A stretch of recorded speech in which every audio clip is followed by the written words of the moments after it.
This is Audible. Blackstone presents What Lies Beyond the Veil by Adelaide Forrest. Writing is Harper L. Woods. This book is read by Ava Lucas. For the Ones Who Find Freedom in the Dark. 1. The icy wind of the north whipped through the gardens at the edge of the boundary, blowing toward the shimmering veil marking where the world ended. Curving and rippling in the breeze, the thin white barrier extended as far as the eye could see, until it faded into the sparkling sun of autumn. Blood slid over my skin as I brushed a stray hair away from my face with frozen, aching fingers, and tried to ignore the slick, viscous feeling where it coated the skin at my temple. My hand trembled as I reached back into the twilight berry bush once more, grasping the round, periwinkle berry and carefully maneuvering it through the thorny branches to place it in the basket that hung from my other forearm. Shifting my body to relieve my aching back from the same hunched-over position day in and day out for weeks, I looked through the branches for the distinctive coloring of the berries that were large enough for a single one to fill my palm. "Faster, Barlow," one of the members of the Royal Guard snapped at me, making his rounds as he supervised the harvest. One could never be too careful with the food that grew in the King's Gardens, which Lord Byron would send to the capital, Innerburn City, to feed the court throughout the harsh winter season. Meanwhile, those of us who remained in Mistvale year-round were left to suffer and starve, with only our meager personal gardens to sustain us. I jolted, expecting the crack of his whip to follow as I shoved my hand into the bush with a wince. The thorns caught the edges of my palm, tearing the skin on the pads of my fingers, until the moment when I finally wrapped them around the soft flesh of the berry. I pulled it back, depositing it gently into the basket, and grimacing at the way the ruby of my blood stained the light purple fruit. Lord Byron would make me wash them myself before he sat me on his lap and fed them to me, as if I should be thankful for the gift of his attention and the food that was otherwise forbidden to me. The thin white scars that covered my hand shone like the web of the arachne when it caught the sunlight, too pale against my skin that was bronzed from working under the sun year after year. I had spent far too many harvests tending to the twilight berries when I displeased Lord Byron, too many summers harvesting the crops that were considered a delicacy because of the pain the plant wrought on those who sought to pluck them. The last day of the year-end harvest was always the most difficult, and yet it was also the most important to secure the prosperity of the court, and it drew us to the edge of the veil like moths to the flame. Driven there by the Royal Guard, which supervised the garden and worked in tandem with the League of Elite Mist Guard who guarded the veil, people like my brother and I had no other choice. We worked mostly in silence for the long, arduous hours every day, not daring to risk the wrath of the Royal Guard, who wanted to return to court before the first frost. No one could blame them for their urgency to escape the village of Mistvale, to get away from the magical boundary that separated us from them, the Fae of Alfheimir. Everyone who had any sense hated being so close to the veil and what it represented. Crafted from the magic of the ancient witches, who'd made the ultimate sacrifice to protect us from the nightmares beyond, it was like the thinnest of fabrics blowing in the wind, shimmering with the light of 1,000 stars trapped within it. Somehow transparent, and yet not, the mist of the waters beyond provided us with the illusion of being alone in this world, even when we were very much not, even when we'd never been alone. Despite our fear of the veil and the Fae beyond it, there was a part of the land of fairy that drew us back here, the magic of the primordial of nature stretching through the soil itself. It compelled some of us to live in this hellhole of a village where it snowed for over half the year and winter plunged the world into a darkness that seemed never-ending to those who craved the sunlight. The gardens of Mistvale closest to the veil yielded the lushest, most bountiful crops every year, with berries as big as my palm and vegetables massive enough to feed an entire family. This was the reason we braved the proximity to the veil and the cursed magic of fairy. It was the richest soil in the land. The life of Alfheimir itself cursed through the earth beneath the veil and bled into ours in such a way that the crops of the human realm could never compare. The primordial of nature was the one being from Alfheimir that we were thankful for, because she had taken soil and water and made the first humans, breathing life into the resulting clay form. She'd been our champion against the Fae, but even she was rumored to have treated us as errant pets in the end. The veil shuddered and grumbled, thunder and lightning streaking through it, as so often happened with no explanation, as if the magic itself was made from storms. Yet it was not made of the sky, but of pure, unpredictable, wild magic. The shards of light that illuminated from within were quite possibly the most beautiful things I'd ever seen, causing the barrier to glimmer like spun moonlight. The people who were forced to work in the king's garden were the poorest of Mistfell and the neighboring villages, the ones who were the most expendable to Lord Byron.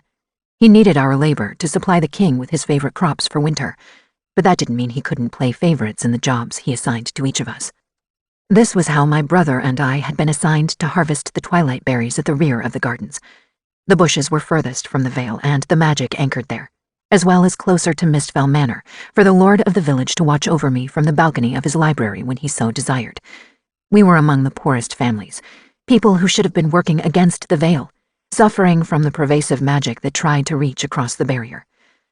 Our mother should have been at our sides, doing the back-breaking labor that she was unable to accomplish, no matter that she was all but crippled after her difficult pregnancy and delivery with me, and that the work itself would likely kill her. Duty was duty, even in death. Instead, she worked inside the manor, helping to preserve the produce that wouldn't be used before it could expire.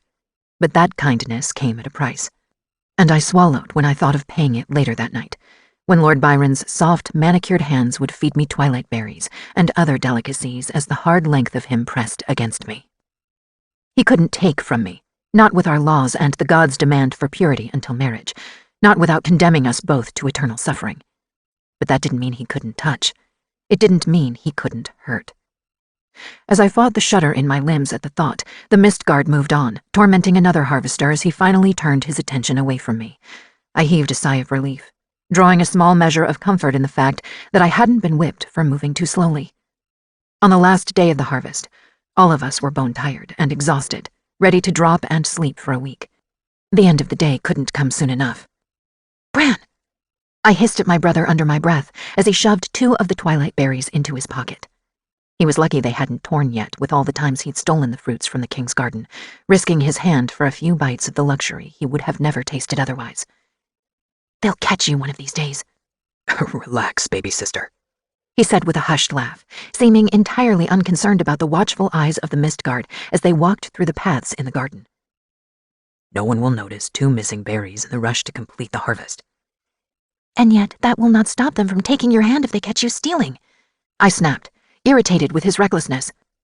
He judged me for my propensity for going on midnight walks in the woods, yet he risked everything for a few bites of fruit. Not only would he lose his hand, but he would lose all the favor I'd curried for him over the years with Lord Byron, favor that had come at a great expense to me personally. Horrifyingly enough, no matter what the price might be, or how unimaginable it seemed in the nights when my body slicked with sweat and I couldn't sleep for fear of what memories would haunt my dreams, working at the edge of the veil was a far more terrifying prospect. I'd heard rumors of the plants that grew just before the shimmering curtain itself, that they were nearly as likely to eat you as you were them. If you survived those, there was the magic-induced sickness that stole the youth from a person's flesh and reduced them to little more than skin-covered bones. Fine. Then I guess I won't need to share with you later, will I? He asked with a smug grin, knowing very well the twilight berries had once been my favorite as a girl. I'd adored the hint of luxury during those first days after my father's death, when Lord Byron summoned me to his library to have the priestess tutor me privately. Had it not been for the way the Lord of Mistfell had ruined their sweetness, turning it sour with his bad intentions, they would have still been my favorite. Bran's eyes darkened as my skin went cold, watching as I reached into the bush and wrapped my hand around another berry. A thorn caught in the skin on the back of my hand, pulling free from the branch and embedding itself in me when I jolted back and hissed. I pulled my hand out of the bush slowly, careful not to drop the berry clutched in my fingers, as I shoved away the memory of whispered promises against my skin about the life I could have, if only I was patient. If only I could overlook the details that made a relationship between us both impossible and disgusting. Like his wife, his age being twice mine, and the fact that he'd forced me to watch as the high priest slit my father's throat and sacrificed his life to the veil. Those little details. I winced as I caught sight of my hand, depositing the berry into the basket and setting the entire thing on the ground as gently as I could. The thorn buried in my skin went deeper than I'd hoped, the flesh moving around it as I spread my fingers. More blood welled from around the edges of the thorn, staining my skin as I touched a tentative finger to the wound. You really must be more careful, Lady Estrella, a male voice said from behind me, My body stilled as dread sank inside my heart, and I watched from the corner of my eye as Bran turned his attention back to the twilight berries with renewed energy. I turned slowly, dropping my gaze to the ground respectfully as my knees dipped into a curtsy. My dirty, blood-stained hands clutched at the edges of my worn pea-green dress. "With all respect, my lord, we both know that I am no lady," I said, rising to full height, but keeping my eyes averted in an attempt to show him the respect he believed he deserved.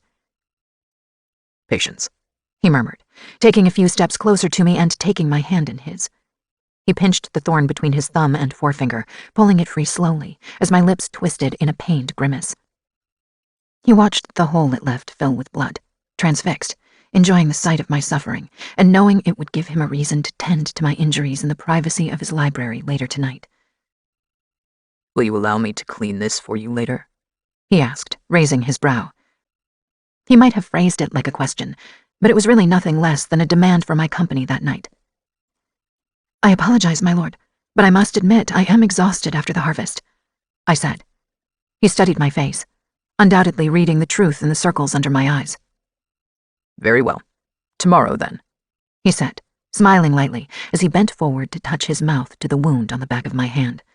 His lips were stained with my blood by the time he pulled away, sliding his tongue out to lick them clean. "Tomorrow," I agreed, hating the words the moment they left my mouth. I wanted nothing more than to tell him to tend to his wife's health instead of spending his time with me, but I kept my mouth shut and turned back to the twilight berry bushes, because duty came first.